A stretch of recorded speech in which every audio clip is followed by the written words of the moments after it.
மினுக்கா சின்ன கிளி சிரிக்கும் பச்சை கிளி ஓடி வந்தா மேடையிலே ஆட்டமாடு.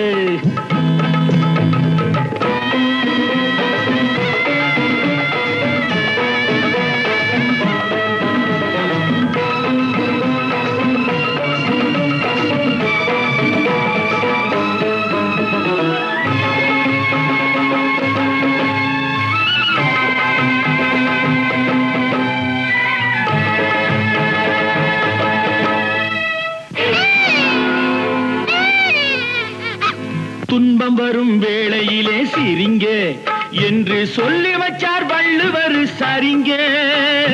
துன்பம் வரும் வேளையிலே சிரிங்க என்று சொல்லி வச்சார் வள்ளுவர் சரிங்க. பாம்பு வந்து கடிக்கையில் பாழு உடல் துடிக்கையில் யார் முகத்தில் பொங்கி வரும் சிரிப்பு, இது கீழ்புறத்தில் இனிப்பு.